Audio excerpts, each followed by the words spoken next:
intangarugero muri Meet Me Tonight ya Gen Z. Ni umugabo udasanzwe wakwifuza kuganira nawe, yitwa Angeline Mutabaruka. Umeze neza? Ameze neza nta kibazo. Tuguhaye ikaze. Murakoze cyane. Yego, uriyumvute kuba urubyiruko aho rwateraniye cyangwa n'abakuru barwo bagutekerezaho bakakubona nk'imwe mu ndorerwamo bakwiriye kwireferaho? Ibi ni ibintu by'agaciro cyane. Ninjye ni ibintu mp'agaciro ku bwanjye kuko kumva ko hari abantu burya bagukenera bakaba bakuvanaho inama runaka zijyanye n'ubuzima bwa buri munsi. Ibi ni ibintu mp'agaciro cyane. Buriya Merci ajya kumpamagara sinari muzi isura, nari muzi kumubona gutya kuma baragushatse ngo tuganire, ntawe se baranshakira iki? Ahandi ati rwose babarira uzaze bakundyoza. Nta kibazo nzaza, ariko ndavuga ni mpigiye manze mbitekereze kugira ngo nzamanze nsubira inyuma kuri kubiganira akora n'abantu manze ndebe ariko ni ibiki baba baganira, menye mbese biteye bite. Hanyuma rero ndamwemerera ubwo munsi wa uyu nguyu rero, kandi mbonye ko ari ibintu byiza cyane. Mbonye ko bari abantu benshi nta nubwo ari urubyiruko gusa kuko mbonye ko n'abantu bakuze baba barimo. Mbonye ko ari ibintu byiza, ni byiza pe, ko ntabwo abantu bangana gutya barenga 500 banishyuye yabo. Hari n'abahamagarira ubuntu ntababone, hari umuntu wabamagarira ubuntu rwose ntababone, ariko warabahamagara bakanishyura bakaza, kandi ukabona ko ibyo ubaganiriza bari interested. Ngo niba bavuga ati mubaze bakabaza, hari n'ababaza batazamuye ukuboko, ukabona ko nyine n'urubyiruko. Ubona ko ibintu ni sawa, ibintu ni byiza cyane. Nabikunze uko nabitekerezaga niko mbibonye. Birashimishije kuba hari abantu bangana gutya bagukenera inama. Hari nk'amwe mu mazina ndavuga ngo mudusubiye inyuma ho gatakimara kukubwira, harwagize utireka ndebe niba hari abandi bantu bakuru nkanjye bajyayo. Hari nka 3 warebye ukavuga uti bwa abantu bahagiye haba ari ahantu heza ho kujya. Ntabwo ibyo nabigiyeho cyane, ariko harabo nzi nabonye, nari narabonye mbere nkajya mbona uduce duto two bagiye baganira hano ntarebye byose. Ariko kuba narababonye abo ngabo ubwabyo byampaye icyizere cyo kumenya ko aho ngiye ari abantu bari seriye, atari abantu bakajagara. Nka Kensi Bensi naramubonye, hari abavuga butumwa bakomeye nagiye mbona, n'abandi bantu batandukanye nagiye mbona, hakaba nabo mbona wenda batagiye muri kino kiganiro ariko bitabira. Ntabwo ari uguhangana byo guhangana kuko ntabwo twangana, nta n'intambara tuba turi mu kiganiro. Kandi biriya ntibikwereka ko burya demokarasi yabaho. Ko demokarasi bivuze ko abantu badahuza ibitekerezo ariko bakaganira. Namwe tugagaza hano turi batatu gutya n'abari abandi bari imbere n'inyuma bose, uwaduhuriza hamwe ntabwo twahuza ku bitekerezo. Ubwo rero tuganiye tudahuza ntabwo twaba duhanganye. Ntabwo nuko abantu wenda sinzi ukuntu abantu bumva, tuba tuganira dukurikije uko umuntu yumva ibintu. Kandi buriya no hanze ikiganiro twakoze ugifasha ukakijyana mu bantu hanze, uhasanga n'abandi bari kubiganira ukundi, abantu badahuza. Iyo rero abantu badahuza ibitekerezo, inama bazadukuraho abantu, ntabwo ndi kwiyamamaza, nta muntu yamamaza, ariko isomo abantu bazadukuraho nuko iyo mutumva ibintu kimwe mudagomba gutukana cyangwa umushwane mu Rwanda cyangwa mubipfe usanga umuntu abaye umwanzi wundi. Oya, ntabwo rwose bikwiriye. Iyo abantu batumva ibintu kimwe baba batabyumva kimwe, mukaganira mukarebaho muhuriza, bitakunda nyine ingingo mukayivaho. Umuntu yahita yibaza ati kuba mudahuza ibitekerezo akenshi ku ngingo byaba ari byo bituma duo yanyu iryoha, cyangwa ubibona nka challenge? Njye ntabwo mbizi ko iryo hanjye nzi ko tuba turi mu kazi. Abandi nibo mwabaza impamvu bayikurikira, njye se wambaza ngo abantu, njye ntabwo mbizi. Twe tuba turi mu kazi, ingingo ihari tugomba kuyivugaho, ariko igomba gusiga isomo. Ntabwo tuvuga ingingo gusa kugira ngo tuvuge, ntabwo tuvuga ubusa. Hari ingingo zitavugwaho ziraho ngo ziba biraho gusa byo guta umwanya. Dufata ya ngingo ifite ikintu ivuze tukayiganiraho nk'uko n'abandi bayiganiraho muri rubanda, tukavuga bimeze bite, bihagaze bite, ni gutya na kuriya na gutya na gutya, nk'uko n'abandi babiganiraho, ariko tukaza kugira ngo duhurize kugira ngo abantu bagire icyo bakuramo. Ahubwo umuntu yahita yibaza ati umuntu iyo yumvishe duo yawe, ikiganiro cyawe na Kensi, ubu ari umukoresha mu buzima busanzwe, ariko mu kiganiro akaba ari kirango ni nawe muyobozi w'ikiganiro. Njye ntabwo mbizi njyewe. Iyo ndebye muri kuri mikoro ya mbere akaba ko host. Buriya rero mu biganiro nka biriya byacu by'ubusesenguzi, ntawakwiye kumva ati njye nyoboye ikiganiro ndi kuri mikoro ya mbere. Mikoro zose ni mikoro. Uzaze muri studio yacu urebe ntabwo ziriho nimero, nta ya mbere, nta ya kabiri, nta ya gatatu, ntayo. Rero nta muntu ugomba kwiyumva ngo ayoboye ikiganiro, ahubwo muri kuganira nyine. Ahubwo we wenda yicisha bugufi nyine ntajye mu kiganiro yumva ati ndi umuyobozi akicisha bugufi kugira ngo n'akazi kagende neza ari aho ari ukuza yabaye muremure cyane ntabwo byakunda kugira ngo wenda ikiganiro gikoreke neza uko abantu babyifuza ko yaba agiye kunigana umuntu ijambo kandi ntekereza ko ibyo ntabwo ari intego ze urumva ntabwo biba mu ntego ze ni umudemokrate wuzuye nyamutarimo nabizi uriya ni umupanafricanist ari muri iriya muvumo y'abapanafricanist movement arimo rwose arimo ubwo rero niba ari umupanafricanist nuko yacengewe n'amatwara ya demokarasi ya nyayo ko abantu bashobora kuganira ingingo bakareba aho bageza ntabwo rero aza mu kiganiro avuga ati nge boss bibaye ngombwa yaba we uretse dutanye arukajya agacomeka kugenda byo gusohoka mu kiganiro byo nurumva ni bisanzwe ariko ushobora gutana nkashaka kuvuga ibitavugwa agahita aba boss usene bati none ubyo ndabyanze ntiyabyanga si kuko natannye burya iyo habayeho gutanaho utabara agomba kuboneka ahita atabara avana bwangu uretse ko tutajya dutana twe tuba dufite experience mu kazi tuba tuzi ibyo turimo ninjira muri Gens ninje nsa nkaho nyererewe ariko naje Mercy ariko kubaza ikibazo kivuga ngo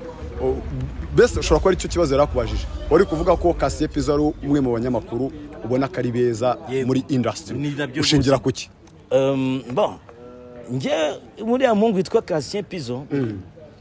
ni nanjye wongeyeho ngo wa Pizzo nijye mubatije ngo wa Pizzo uya niwe wakongeyeho ubundi ni Cassien akayongera ngo ni Pizzo ariko kongera ngo ni Pizzo wa Pizzo ninjye wakongeyeho uriya mungu mbere ntabwo nari muzi namumenye kubera turi tuganira twakora tuza gukorana ndamumenye ndamwiga neza ndamwiga pe ndamureba ndamwiga bien kubera kwino kugera ku musatsi nza gusanga n'umuhungu mwiza cyane mwaganira akakugira inama mwaganira pe uriya n'umuhungu mwiza kandi nzi neza ko ari abantu bari gushinga ama channels yabo abagira inama ndabazi banakomeye bava mu bitangazamakuru bikaze bakajya gushinga izabo akabagira inama bati dore babikora gutya na gutya na gutya nuzo ushaka bigenda gutya bizahomba ariko nubikora gutya bizagenda neza uretse n'ibyo byo mu macano mu buzima busanzwe uriya n'umungu wakugira inama pe nicyo nge mukundira nirinze kuvuga abandi kuko wenda abandi ntabwo mbazi neza ariko wenda muzi umuntu nge kubera ko ndi umwe mu bantu bakurikira ibiganiro byanyu kenshi by'umwihariko n'umureti ndawukurikira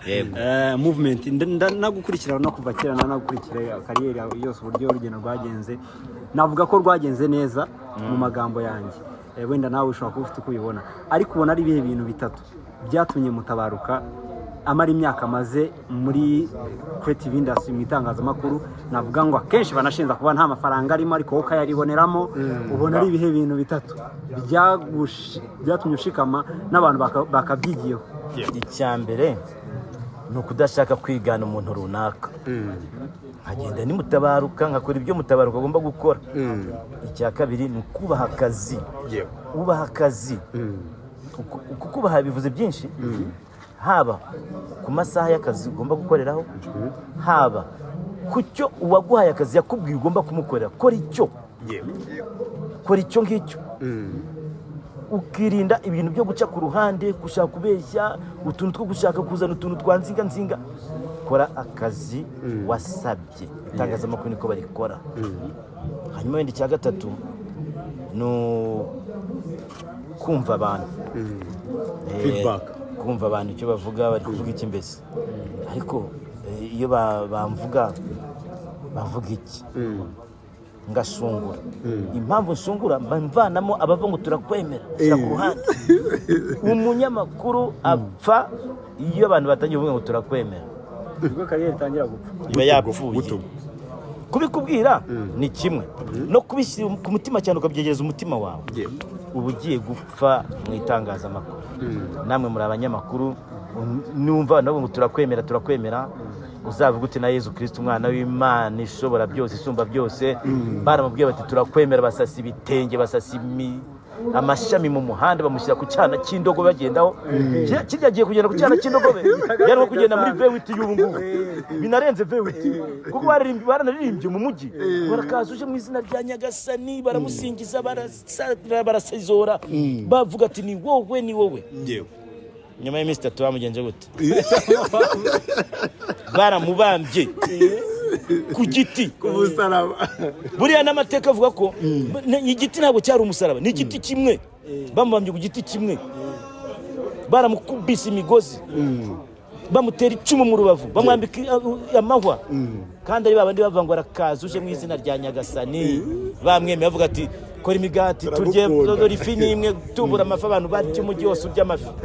icyo kunywa cyabuze gitubura ntanswe ngewe uvuga umunwa gusa nta mafi natubuye ubwo rero wowe munyamakuru nugenda bagagashe guki ntugu ngo baranyemera uzamenye ko birangiye itangazamakuru rya rizaba rirangiye kariyeri izaba irangiye kubera ko urumva iyo ngingo ni nini kubera ko wirara se kubera ko urirara ugatana ugatandukira njya ndiba ku mbuga nkoranyambaga ku magrupe ya WhatsApp cyane nkabona bahanganisha abanyamakuru ku bitangazamakuru bitandukanye ntabwo ndibuvuga amazina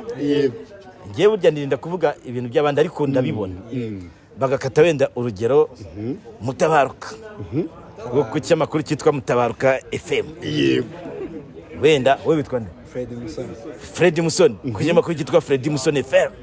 dore yavuze ibishanga kandi bene Mutabaruka yabwiraga ubwo bagakata bagateraho babati buriya araje musubize tayari bamaze kumusubiza bari bumusubize Mutabaruka bwakajyo nagasubiza ejo Musoni agakomeza agasubiza tukaba muri iyo ntambara bikazagera ubwo na RMC twiyama bikazagera ubwo RIB umuvugizi wa RIB bijyamo nuvuga ko twamaze gusara kubera abantu badushuka kandi iyo twikoreye bisanzwe ntitwite kuri abantu batubwira ngo yaje sha ngo none ndi inyuma ye ngo niwe wa mbere mu Rwanda no kwisi uri wa mbere gute hari ubushakashatsi bwakozwe ibyo bintu biradushuka twebwe abanyamakuru tukanyerera kandi umunwa wawe yonyereye kuzabigarura birakugora ubwo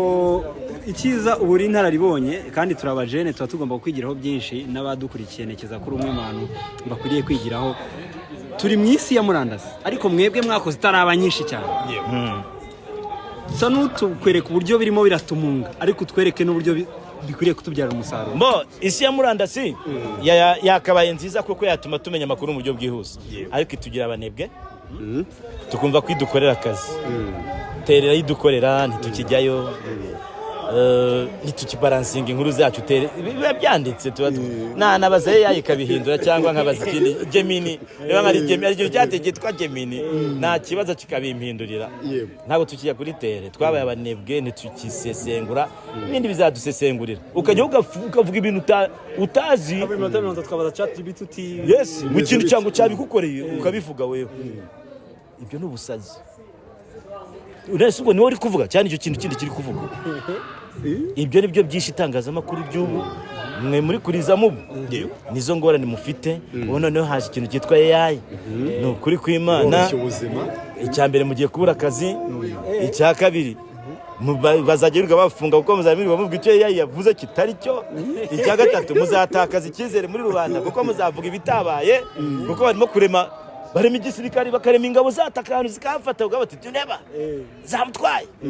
kandi wenda zitanahageze n'izo ngabo zitabaho ukajya ugatangira kwibwira abantu ngo byabaye kandi abantu basigaye bazi gusesengura bavuga ati Freddy this do ni ibyo ngibyo dusoza ikibazo cya nyuma sinzi wenda niba Freddy nawe afite icya nyuma kugira ngo duhite dusorezaho uri hano muri Gens uvuze ko Ndahiro Valence Papi ari mu bantu wizanye cyangwa se wafashe ukuboko umwinjiza mu itangazamakuru nawe nabwo yabihakana yego kugeza naho banahamagaye nubwo wenda atitabye nahise nibaza wizerera muri support gukenera imbaraga z'abandi bantu cyangwa se wizera kuba wakora ibikorwa byawe bikivugira niba hari akazi cyangwa se n'abandi bantu bagukeneye bakagukura mu bikorwa byawe wizera mu ki kuri wowe sura mu kibazo ndakubajije ni wavuze ko wafashije Ndahiro Valence Papi mu kugira ngo yinjire muri kariyeri